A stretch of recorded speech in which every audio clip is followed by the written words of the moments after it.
কথা হচ্ছে সালাত। যার সালাত নাই তার ঈমান নাই। আওয়াজ করে বলেন, যার সালাত নাই তার কি নাই? আমাদের অনেক তরুণরা মুসলিম উম্মার মুক্তি কিভাবে হবে এটা নিয়ে খুব পেরেশান, কিন্তু সালাতের ব্যাপারে উদাসীন।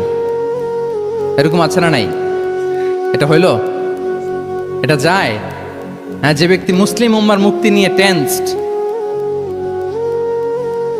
সে সালাতে উদাসীন, এটা মেনে নেওয়া যায় না।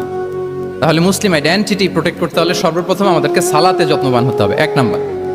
2 নাম্বার হচ্ছে আল কোরআন আল কারীমের সাথে আমাদের অ্যাটাচমেন্টটাকে মজবুত করতে হবে।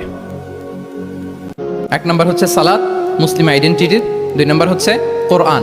আওয়াজ করে বলেন, 2 নাম্বার কি? কোরআনের সাথে আমাদের অ্যাটাচমেন্ট বাড়াইতে হবে।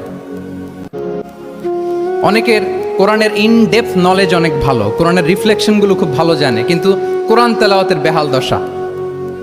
এরকম আছে না? আবার আমাদের অনেক ভাইদের কোরআন তেলাওয়াত মাশাআল্লাহ খুব বিশুদ্ধ, কিন্তু তার আবার কোরআনের রিফ্লেকশনগুলো জানা নাই। দুইটাই আমাদের জন্য crisis. Recitation and reflection both are needed. দুইটাই লাগবে। যে প্রজন্ম কোরআন জানে না তারা কখনো সফল হতে পারে না। আই রিপিট, আমি আবারও বলছি, যে প্রজন্ম কোরআন জানে না তারা কখনো সফল হতে পারে না। তাহলে আমাদের মুসলিম আইডেন্টিটিকে যদি প্রিজার্ভ করতে হয়, প্রোটেক্ট করতে হয়, প্রথমে আমাদেরকে সালাতের ব্যাপারে সোচ্চার হইতে হবে, সচেতন হইতে হবে। 2 নম্বরে কোরআনের সাথে আমাদেরকে অ্যাটাচমেন্ট বাড়াইতে হবে।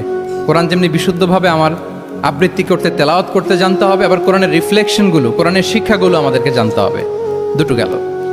3 নম্বর হচ্ছে হালাল হারাম কনসার্ন। হালাল যদি আপনি মেনটেন না করেন, আপনার কোনো মুসলিম আইডেন্টিটি নাই।